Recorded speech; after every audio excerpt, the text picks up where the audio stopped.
Thank you all for joining us for another episode of Chai Talk with Wajahat Ali for the Left Acceptec. Yes, there is actual chai in this, and I'm drinking it, where I invite a subject matter expert who's usually far smarter than me to break down one big question in 30 minutes or less. And today, I have the great masochist of our time, Aaron Rupar, who is the editor and publisher of Public Notice. You should get him on Substack. It is fantastic. It says my internet connection is unstable. I'll fix that in a second. But today I have him because Oh no, we lost Wajahat. Is he gonna rejoin there you us go. here? There we I'm back. go. He's back. Yeah, I just updated my internet. Thanks all.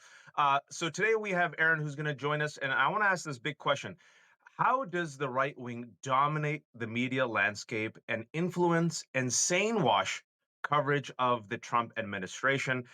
Aaron, I saw you because of your fantastic clips on Twitter originally, where you watch Fox and give commentary. It's a valuable service because I cannot do it because already doing this job, I'm exhausted. Um, let's just start off with this example, right? Pete Hegseth, hmm latest news. The man who's completely unqualified, the man whose own mother calls him a sexual abuser, the man who has allegedly been let go or resigned from two nonprofits due to allegations of alcohol impropriety and economic malfeasance, the man who in Princeton wrote that if you have sex with a woman who's drunk and passed out, that doesn't count as rape, the man who then, this is all top of the head, the man who then also paid off a woman for allegedly raping her, a man who has been a Fox News host and is now Secretary of Defense, even though everyone said this man is completely unqualified. Reports came out this week that yet again, this man sent classified information on an unprotected app, and this time to his wife and his family. And the last time I checked, his wife is not in the administration. And the person who kind of blew the whistle was not a lefty, was not Aaron Rupar, who was not an anti-MAGA. It was a Republican in the Trump administration. So the rest of us are looking at this. This is Signal, the sequel to Signalgate that no one wanted, and we're like, this is terrifying. This is horrible. For the love of God, butter emails times 1,000. This man should resign. How did Fox spin this? Yeah, so Pete was actually on Fox and Friends this morning, and of course, he's the former Fox News host, so he's pretty chummy with all the personalities there still. And they basically gave him runway to claim that with Signalgate 2.0, that the leakers, who were people that he personally brought in to the Defense Department, have some sort of vendetta against him and were trying to undermine him. He said this, and obviously that would raise for yourself or myself a whole host of follow-up questions about, like, well, didn't you bring these people in yourself? Why would they be trying to undermine you? This doesn't really make any sense. But this is, what you often get on Fox is, these Republicans who are brought on to these shows can basically say anything with very little pushback, if they're trying to advance the same agenda, which in this case, of course, Fox is trying to protect Pete. I think they feel some sort of, I don't know if pride is quite the right word, but you can tell that the other hosts are kind of, proud of the fact that he's in this, elevated role in the Trump administration. Of course, we all know about the connections back and forth between the Trump White House and Fox, going back to the first term with like Larry Kudlow, who used to be a top economics advisor, is now a host on Fox. Trump has done many, many interviews with Hannity. It's kind of like an unofficial wing of the administration. But yeah, so Pete was basically given, free reign to push talking points, which really didn't make any sense. But there was no pushback whatsoever. And I guess just the optics of kind of going on TV and lashing out at the media, lashing out at Democrats. We know that Trump appreciates when his people do that on places like Fox. And so, to me, it kind of came across as, Pete again kind of playing to an audience of one with the understanding that Trump was watching. And it seems to me, I would be surprised at this point if he is fired or resigns anytime soon, at least, because it seems like Trump is pretty dug in. It'd be kind of a show of weakness to push him out, or kind of a recognition that he wasn't the right person for the job. And Trump hates to show any sort of weakness to ever acknowledge a mistake. He'll never apologize for anything. So unless it really kind of, we're already in meltdown mode at the Pentagon with all these people being pushed out. There's reporting over the weekend that like every top position around Pete is unfilled right now after this latest round of firings. So it really doesn't seem like it can get much worse. Oh, From the it'll get worse. institutional. Well, yeah, I mean, it could. I mean, it could get worse. I'm saying from the institutional standpoint of how is this organization operating, it sounds like it's total dysfunction, and that if anything, Pete is adding to that rather than helping fix anything. But I just again, I'm not sure this is going to be enough to end his tenure there. I'd be happy to be wrong on this one, but again, I think people have to understand the first world or the first rule of Trumpism is never to retreat, never to admit that you've done anything wrong, and I think that applies to this Hegseth situation. Yeah, and that's for those who don't follow Trump and his upbringing, that's his mentor, Roy Cohn, one of the most Mhm. despicable figures of the 20th century, where you learn, attack, attack, attack, never concede, even when you're wrong, always, retort and respond, because if you admit that you're wrong, that's a sign of weakness. And so with this Pete Hexa story, folks, it's not going to go away because the person who wrote the op-ed in the Politico, like Aaron said, is a Republican, a MAGA, a Hegseth appointee, and he said there's just much more damaging information that's coming out. Now, we talked about how the right wing dominates media. We're going to talk about that, but how it also influences insane washes the coverage. Mhm. Your take on this framing of New York Times? All right, I'm going to read it exactly the headline how it came out yesterday. With latest missteps, veneer of discipline in It's- second Trump term falls away. Aaron Rupar. Yeah. Obviously, the veneer of discipline thing is farcical. You know, here's one of the things with me. I mean, I do this for a living, obviously, but when I see pieces that are framed like that, it's really a disincentive for me to reading the piece. Like, I'm so upset over the framing, because you'll sometimes get that reaction from people where you'll criticize a headline or the framing of a piece, and people in the replies will be like, "Well, you should read the piece," and it's like, well, if the framing is this bad, this doesn't make me actually want to read the piece, especially if it's on a topic that I'm immersed in anyway. It's not exactly bringing new information that I'm not aware of to light in a story like that. That's more of an analysis piece.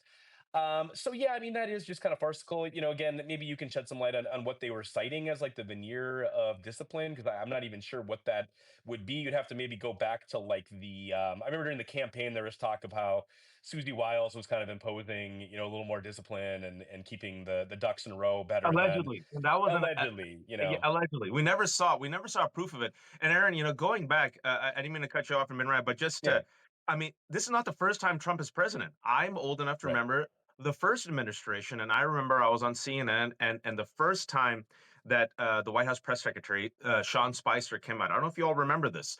It was a huge, like, 12-person panel on CNN, and Sean Spicer came out, and his first job was echoing what you said. He has his audience of one, which is Donald Trump, and he came in and lied, literally gaslit the world about the size of inaugurations. And I think I was the only one on the panel who said, this is not normal, folks.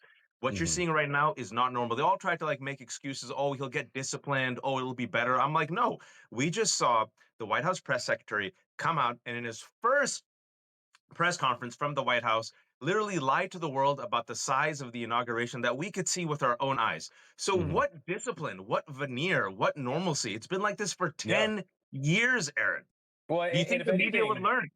If anything, I think you could argue that the first Trump administration was actually more disciplined than this one, because you at least had people like Steve Mnuchin and Gary Cohn who were at least like responsible stewards of economic policy, and we're seeing when you put Lutnick and Besant and these guys who are basically toadies in charge, we're seeing the effects of that every day now. So I mean, I don't know if I go that far and kind of, I'm not trying to kind of defend the first Trump administration, but in terms of the New York Times framing, I mean that seems very odd, because we knew who Trump was putting in the administration this time around. And I think that you're right. When I think back on that first Sean Spicer press conference, at that time I was working for Think Progress and I was based out of DC. And I was actually working that day. Obviously, it was inauguration day, so we kind of had an all hands situation. But I'd covered the Trump campaign, but that moment still stands out to me as kind of the moment where I knew things would be very, very weird, over at least the next 4 years, because it was such. I think that was a day that the term gaslighting kind of became, like a cultural, something that people kind of broadly understood rather than like an academic term, because that was kind of the epitome of it. Someone basically lying to your face, and then and telling you they're not lying, or telling you that they're telling you the truth. So yeah, that kind of set the tone for everything that came after that, and certainly was an example of the lack of discipline that's been kind of a through line with Trump. But if anything, again, I think we're seeing even a less disciplined operation from Trump this time than the first time, and so I think that is kind of further exposes the absurdity of that framing. I wanted to give those two examples just to prove, if you will, our case. But speaking about media domination, right? Media Matters came out with this study, came out a couple of weeks ago that I thought should have gotten more traction, where they analyzed some of the most influential people on social media. It's not just Fox, right? And on YouTube, and specifically, it is dominated by the right wing or right wing adjacent or right wing influencers, specifically through the comedy, sports, fitness, YouTube. And we remember on this election night, 2024. I'm actually saying this. This is not Idiocracy sequel, folks. This actually happened in real life. Donald Trump wins the 2024 election, and on election night, he invites the president of UFC, Dana White, to give words to the audience. And Dana White, from the stage, then thanks Theo Vaughn, the Nelk Boys, and Joe Rogan for helping Donald Trump win.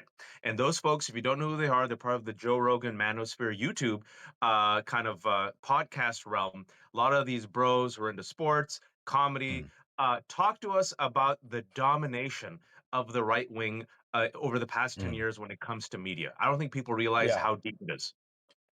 Yeah, my eyes are really open to this during the last campaign cycle because, I started working as a political journalist in around like 2010, but at that time I was covering more kind of local Minnesota stuff. And then I started working, nationally in 2016, early that year. But even through 2016, there was kind of this sense that right-wing culture was uncool and kind of cringe. And especially if you were a young man, like there wasn't a lot of appeal. It was kind of like the old crusty white guys rich club, and then, kind of like the Rust Belt, kind of more working class or like exurban people. Which is where I'm from. I'm from an exurban place in Minnesota. So, I saw this at that time, kind of how Trump was appealing. But then, with this most recent campaign cycle, I think you saw right wing culture among young men become more cool. Rogan, I think, was a big part of that. Places like Barstool, even Tucker Carlson, who I think has an audience that skews a little bit younger these days, at least now that he's not on Fox. And, I think a lot of the power of those shows and platforms is that they're not explicitly political, especially a guy like Rogan who, platforms a lot of conspiracy theorists, but, he's probably best known in a lot of ways from UFC. You even see this. I have something coming in my newsletter. I think it'll land next week, but on even the realm of like WWE, and which of course has an umbrella company that also owns UFC now. But WWE has become a lot more right wing. One of the big wrestlers, Roman Reigns, last week came out as a Trump supporter, said, I voted for Trump. And Linda McMahon, her son-in-law is kind of the big boss there, Triple H. And we've just seen kind of this drift culturally, I think, to the right. And I think, especially among young men, it's become more cool to be conservative or to be kind of a conspiratorial right winger. And I think that really helped, kind of Trump get his message out during the campaign. And, Democrats just haven't really cracked that code because, you have a lot of platforms that do really, or shows that do really, really well, like the Midas Touch people. I think Chris Hayes, to an extent, he has a podcast that does pretty well that I see, at least like charting on the podcast charts. But these are very political spaces. And so you have to be kind of in a political mindset to seek out those forms of content where I think the right has gotten really effective in sort of infiltrating in a subtle way, getting their messages out within the context of shows that aren't political and so don't alienate people who maybe are will vote in a presidential cycle but like aren't engaged enough to really care about down ballot races or fixate a lot on politics when it isn't a big presidential campaign season and things like that. So I don't think there's any kind of like magic bullet for this. There's been a lot of talk after the election about the importance, which I do agree is important, of left wing people, progressives funding media startups, media outlets that can have newsrooms and kind of get information out there to a broader audience, not just the true believers. But that's going to be a long term project. That's not something you can just kind of throw money at or put together a memo and fix that. It's going to take many years, I think. A lot of commentary, some knee-jerk commentary came out after the 2024 election is that the left or the non-MAGA needs their own Joe Rogan. I'm not entirely convinced of that, and I'm completely convinced that what we don't need is to move the Overton window to the right to keep conceding talking points. I Mhm. want to ask you your thoughts on this because we saw this happening with Gavin Newsom. Gavin Newsom, governor of California, my home state. I'm in the East Coast now because I married up. But my home state of California, it was his podcast, folks, and his first guest on his podcast. The first guest was Charlie Kirk. If you don't know Charlie Mhm. Kirk, well, I don't know if you want to go look him up, but oof, I would call him the closest that we have to a MAGA red shirt, right? Like he Mhm. literally mobilizes the youth brigade of MAGA. All the conspiracy theories, all the hate, it's all there. And then the second guess was Steve Bannon. And right wing influencers listened to those two conversations with Steve Bannon and Charlie Kirk and said, wow, it was Gavin Newsom who actually bent the knee and conceded on points. Charlie Kirk and Steve Bannon didn't. And so what I Yeah. saw was in real time, something that I've talked about is the establishment or the left or whatever you want to call it that isn't MAGA moves to the right to placate and try to win over MAGA, and it doesn't work. But your take on this? No, I'm totally with you. And, I think the only way that someone like Newsom could do a responsible interview with the Charlie Kirk is to really do kind of the trial by combat, really try to take them down. But when you kind of, acknowledge that they're making a lot of good points, which is what Newsom did, both with Kirk and then later with Steve Bannon, you're kind of validating some of the viewpoints. And of course, the headlines that came out of I believe it was the Bannon interview, or maybe it was the Kirk one, but one of them, Newsom kind of dipped into transphobia and like, That was the oh, you first guys are one. That was making, Charlie Kirk. That yeah, was Charlie Kirk. yep, and kind of like you guys are making some really good points here. Which obviously, I think a lot of trans people and their allies kind of perceive that as throwing them under the bus or, for political expediency, being willing to kind of compromise basic rights that, people should have. So yeah, and I would note that people on the right really don't do this. Like if you watch Steve Bannon's show, he's not bringing on AOC. Maybe he would like to, I'm not sure, but it seems like people on the left have more of this instinct, and I guess maybe it makes sense after the election last year that everybody was kind of flailing, and I think to an extent people still kind of are, although I think we're becoming more united in opposition to Trump's agenda. But I get the impulse that someone like Gavin Newsom might have to kind of form some of a bridge there, at least like enter into dialogue with people on the right. But when you do it from a standpoint of, conceding a lot of ground to them, it seems like you're selling out your people. And I think, Newsom went from being someone that I think was kind of widely viewed as a 2028 contender to being pretty widely reviled for that. Not to say that in the next couple of years he couldn't kind of, rehab his image a little bit on the left, but it's an instinct that Democrats have that I think is, kind of self-defeating. And I would know even when Republicans lose elections, if you go back after the 2020 election, where of course Trump lost, and then Dems ended up getting a trifecta because of the special elections, or I guess they were, yeah, the specials in Georgia a little bit later. You didn't see Trumpers kind of, oh, we need to move to the left. Let's talk to all these Democrats to figure out what we're going Never. wrong. Like, I've never seen one yeah, article, Aaron. In yeah. 10 years, I have not seen one article or one news report or one magazine report that tells Trump voters to go and talk to disaffected urban voters who went Democrat. Yeah. If anyone's in the media watching, an editor, here it is. Have a report or a segment that says, where are all these disaffected urban voters who went for Kamala and Biden? And why can't Republicans go out and have coffee with them in New York City diners? I wait for it. But continue, Aaron. No, I mean, you're totally right about that. And yeah, I mean, so I think that was definitely the wrong way to kind of approach, or the wrong way to respond to what happened last November. So I don't know. I mean, I think it's probably going to be enough over the next year and a half just to kind of point out how poorly things are going under Trump. And I think most states, like where you're at right now on the East Coast and on the West Coast, there's a concern out there in terms of whether the elections next year will be free and fair. I think it's a valid concern, but I think in a lot of these key states they will be free and fair. And I think rather than kind of Jedi mind tricking ourselves into thinking we have to find, the areas in where megas are making good points. We can just kind of highlight the harms that they're doing. And, but also, Democrats do need to offer, obviously a constructive platform. It's hard to implement when you don't have any power.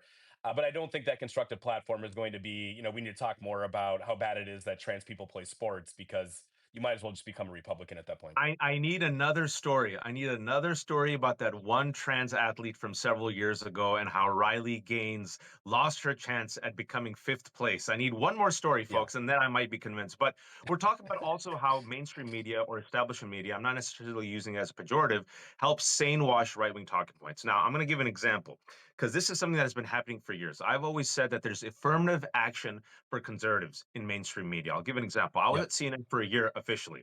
And if you watch Scott Jennings right now, Scott Jennings during the first Trump administration was like performing as center right, somewhat critical of Donald Trump, right? Kind of a George W. Bush type guy, even though he worked with Mitch McConnell.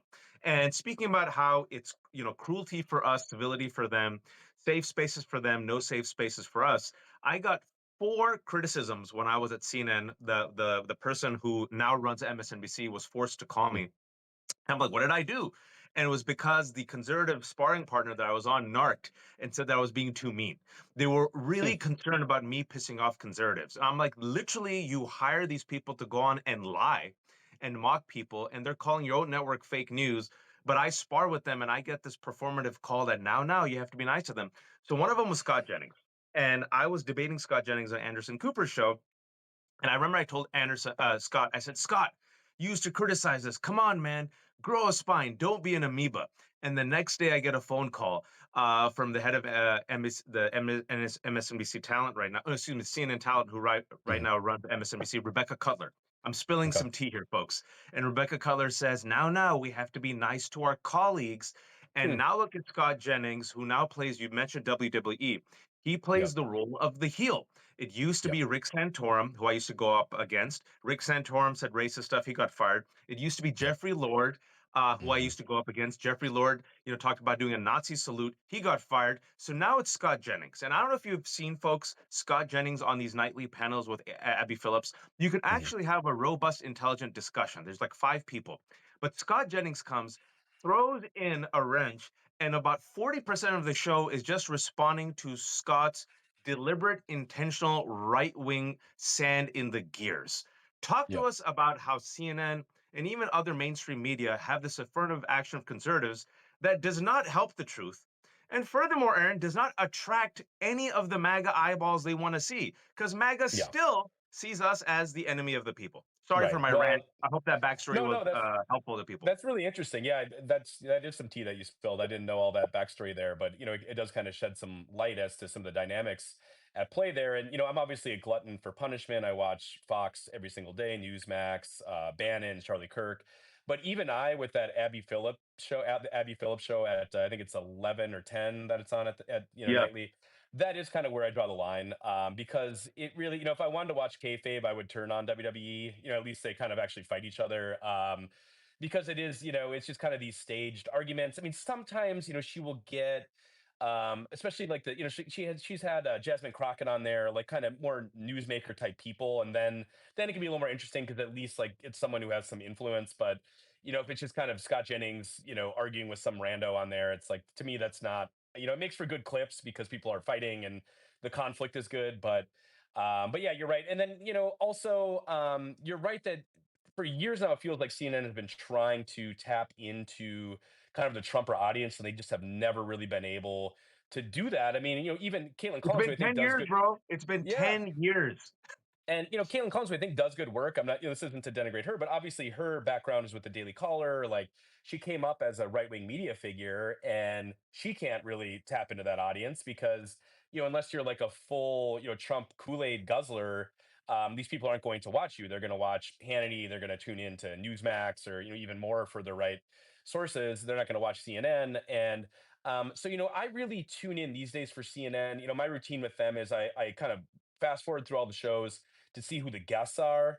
So, like, for instance, if Tom Emmer will come on every now and then with their morning show, and like those can at least be kind of combative interviews, which I think is worthwhile because Tom Emmer goes on Fox. like we talked about earlier, I mean, they just let Republicans say anything on Fox with no pushback. At least on CNN, they will challenge them a little bit. So I do think CNN, to that extent, still has a useful function where Republicans will go on there in a way that they really won't for MSNBC, at least most of them, and kind of joust a little bit. And, they'll get some pushback that kind of shows the cracks in a lot of their policy proposals or kind of exposes the inhumanity of some of the proposals that they're pushing. But the stuff that's kayfabe pro wrestling, I leave that to Asen basically. I know he watches that stuff every night. I'm kind of that way with the 5-2 on Fox, even though it's like their top rated show and people love to see Jesse Waters and Jessica Tarlov get into it. Like, again, for me, like, I do enjoy watching wrestling. Kind of, I came up watching that stuff, and WrestleMania was on this past weekend. I'll catch up on WrestleMania and skip Abby's show and then watch the clips that Asen puts up. There's a strategy here at play, folks. This is not just us ranting. Christopher Rufo, a filmmaker, right-wing activist, openly said, the funny thing is, Aaron, is I compare this modern MAGA movement, Trump second administration, and the ecosystem to like the world's most helpful Bond villains. I love Bond movies. I used to watch wrestling also as a kid. I still watch it once in a while. But like, for those who haven't seen a Bond movie, it takes James Bond about 2 hours in the movie to finally find the villain, and then the villain exposes the plot, and then James Bond escapes. The people like Chris Rufo, a right-wing activist who helped mainstream the manufactured CRT and DEI threat, he is a helpful Bond villain who literally shared the Bond villain plot. They're telling everyone, Aaron, Mm, what they want to do, and Chris said openly, he tweeted this openly, that we are going to create CRT into this boogeyman, and then we are going to use mainstream media, establishment media, to Trojan horse this mhm. to mainstream audiences, and then it will be completely toxic and will help win elections. Voila, Yeah, that's what they did. He admitted it. He tweeted it. Even after he admitted it and tweeted it, New York Times gave him a column to write. So talk to us yeah, about the right wing plan, the overt plan that they are admitting that yeah, they're telling New York Times and CNN and go down the list. We are using you. As Steve Bannon said, you are the enemy, but we're going to use you to Trojan horse our yep. bad faith cultural messages, and you're going to let us. And that's how we win politics. Yeah, and I think the Rufo episode that you cite is actually very instructive because, remember CRT was like this huge thing in the 2021 Virginia gubernatorial election. That was kind of Glenn Youngkin's big thing, and then he won. So Republicans were hammering that in the 2022 midterms. And I think, a lot of, there's always kind of like the flavor of the day for the moral panics. I guess we kind of had it with like the migrants last election cycle. Of course, we all remember the eating their pets stuff at the debate, and like, I think they kind of, the right kind of, they're very good at ginning up these moral panics to kind of distract people from issues that actually affect them, or like the trans athletes thing where there's like a half dozen of them in the whole country, and yet, even friends of mine who I talk to who aren't very political, it's something that'll come up oftentimes in terms of criticizing Democrats, where it's like, if they wouldn't have been so standing for the Thank trans athletes, and it's like there's like a half dozen of them. I mean, is this Democrats weren't the ones talking about this. This was Republicans, but Republicans through kind of sheer force of repetition, and I think Fox plays a very key role in this because it is kind of a pipeline back and forth with Republicans where they'll bring these Republican electeds on their shows and ask them leading questions about these moral panics, and then they're validated through these elected officials, and so it trickles down to the constituents. And but the Rufo one, I think, again, because the CRT panic was kind of ephemeral. Like it was, a very short term thing, but it really kind of dominated a couple election cycles. And that's why when I hear people right now who are so confident that Republicans are going to get wiped out next year because the economy is kind of shaky, and like look at everything Trump has done to undermine America's standing on the world stage, and like, hobbling the Social Security Administration, trying to take away healthcare from people. Like these are all very compelling reasons that people would have to vote against Republicans. But what's the moral panic going to be, next year? Is there going to be, two trans people somewhere commit a crime, and then, we're back to transphobia? They will come up with something, and it's not always even responsive to news events. I mean, like you said with Rufo, like this was kind of a premeditated strategy to make CRT kind of this national point of conversation, to weaponize this against Democrats. And so they will definitely come up with something. We can go back to 2018 and like the caravans. Remember that was a big thing for 2 weeks there before the 2018 midterms. And so, yeah, I mean, this is, I think, a very effective strategy that Republicans have developed to make everything about kind of the culture war. and that mobilizes their base, and I think peels off just enough people in the middle who probably have good reason to vote against Republicans, but then because they get invested in these moral panics, they can overlook that and kind of relate more with the Republicans because they feel like they're standing up for people that they also have distaste for. But yeah, I mean, again, I think the roof on, because I had actually kind of forgotten about that until you brought it up, because so much has happened since then. But I think it really does kind of show what the playbook is there. And I want to remind people that Steve Bannon, for the last 10 years, has said the enemy is not Democrats but the media, and Mhm. he sees the media as the tip of the spear to win the culture war and to create, in my opinion, but not really my opinion. If you read Steve Bannon, and you follow these people like Aaron and I do, because we're masochists, to create this type of white nationalist utopia. Chris Rufo, again, right wing activist, openly admitted it. Right, he's a filmmaker. Even Steve Bannon, he made his money in part in Hollywood, in Wall Street, and also with gaming. So they realize use media and culture to win the culture war. As what Aaron was saying, Republicans spent $215 million on anti-trans panic Yep. in the 2024 election. There are more anti-trans bills than trans athletes in the United States of America, but it Yep. worked like gangbusters, right? There's always a new boogeyman that gets created. And since we Yep. live in the United States of amnesia, we keep falling for it. I have two questions for you. One question, because we have to enjoy and drink the petty tea. Bill Maher. Bill Maher is Yeah. an excellent example of an aging man who's, by the way, always been an asshole. Muslims, people of Yep. color, Arabs have always called out liberals for helping mainstream him, but no one really Mhm. believed us until now. He sees Yep. where the wind is blowing. He's brought more and more right wingers on his show. I think it was a week and a half ago. He had Steve Bannon on his show, and he Mhm. opened up the show talking about how he went and visited Donald Trump Yep. and went to the White House. And Donald Trump, while he was kidnapping innocent immigrants, sending them to die, starting a trade war. Hey, he was nice to Bill Maher. And I don't know if you saw Larry David's hilarious takedown of him Yep. in New York Times. That shows me that Trump played Bill Maher. Bill Maher, like so many others, allowed himself to get played for the sake of access, ego, and money. And that Yep. the best way to fight back against these people is to mock them, ridicule them, and deny them oxygen. But your take.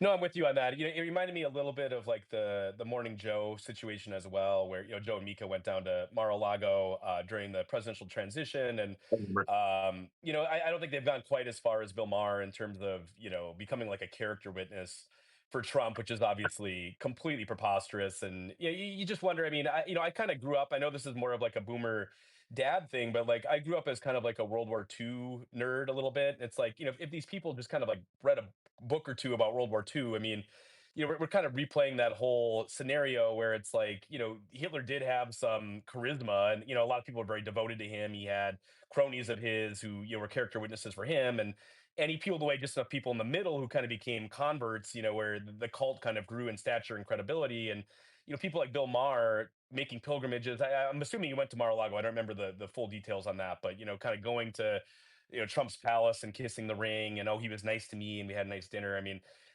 it's just so ridiculous that they can't see past that to the policies and the impact on the country and the world and the erosion of rights, the attack on due process.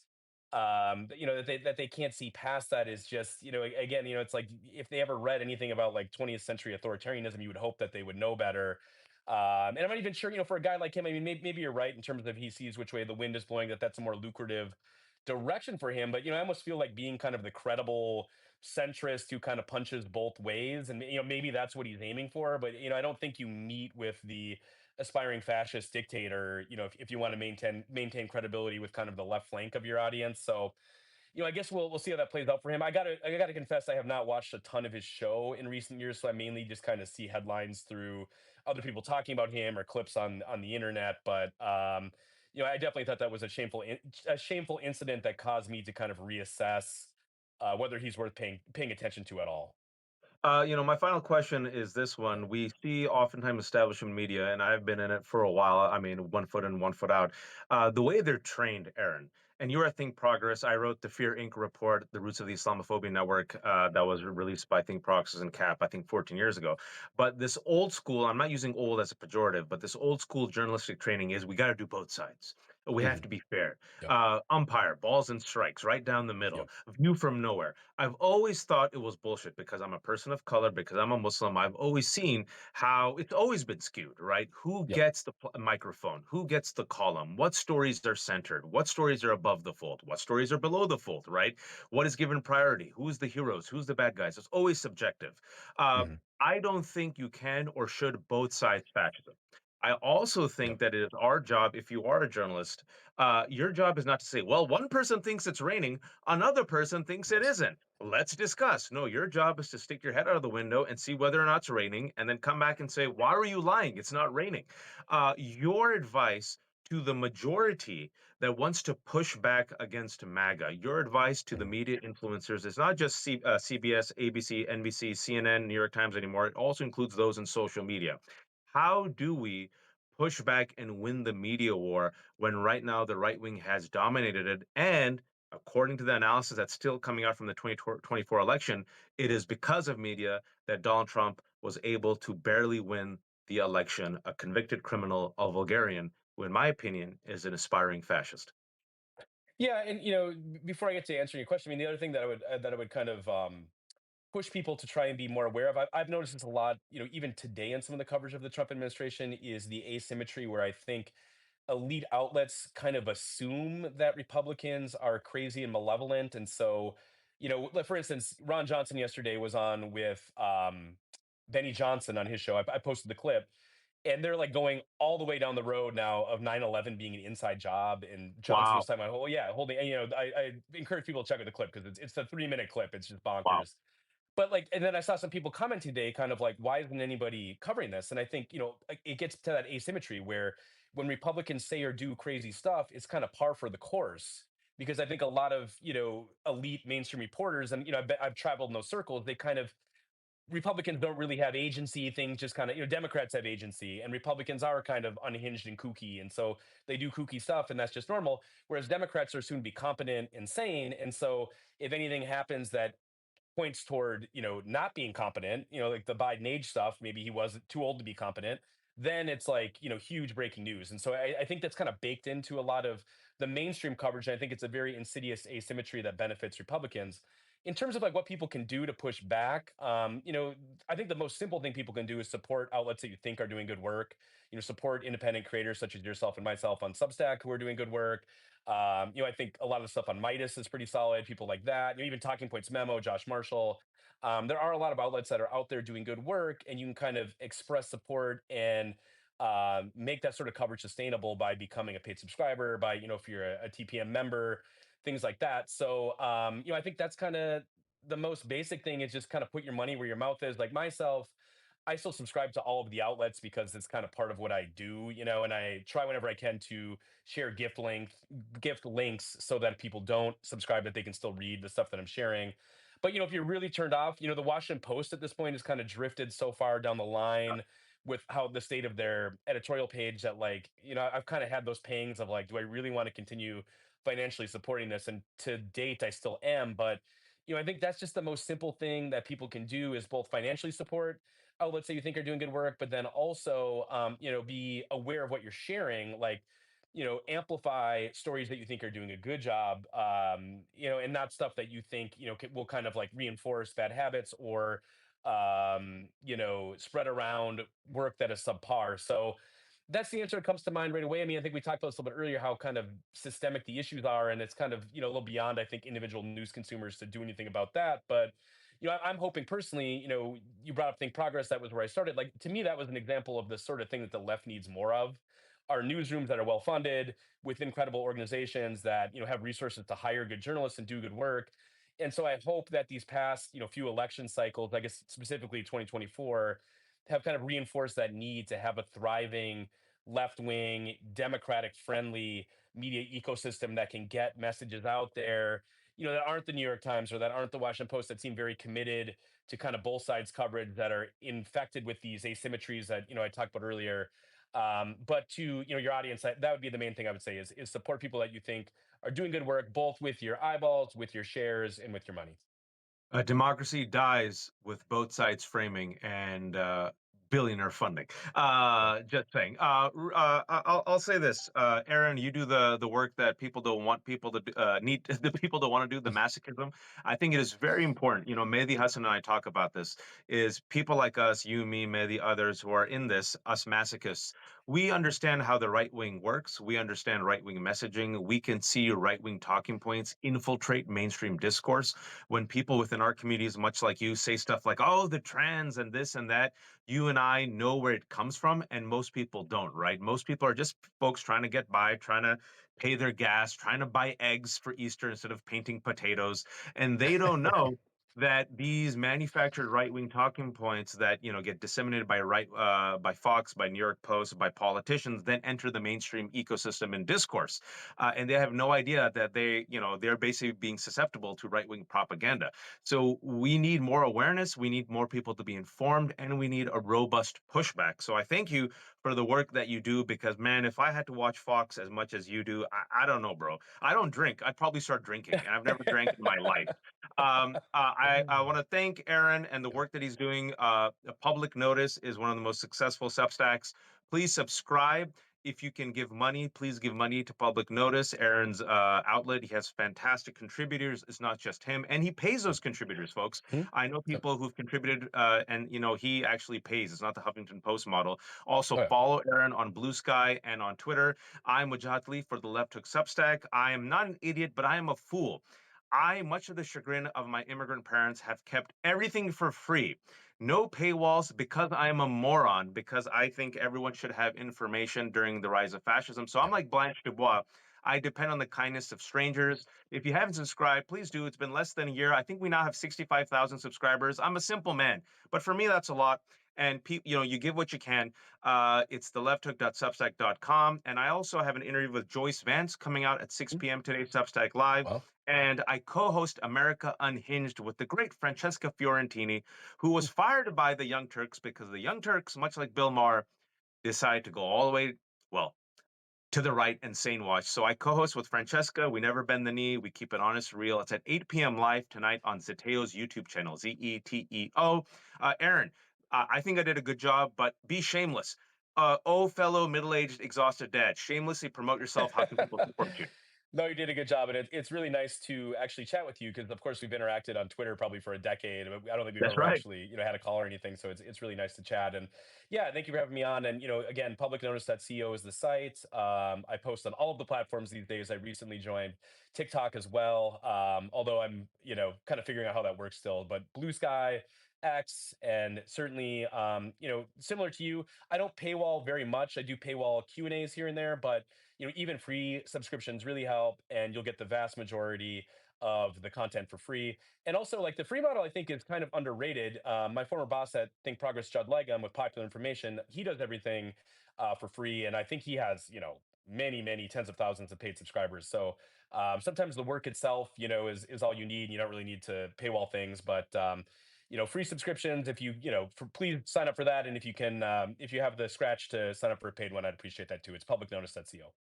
It's fantastic work. Thank you for the 1,800 people who joined us on 1:30 p.m. Aaron, let's talk again. Absolutely, And to anytime. everyone, take care of yourselves, be kind, and please, oh please, don't be a fascist. Take care.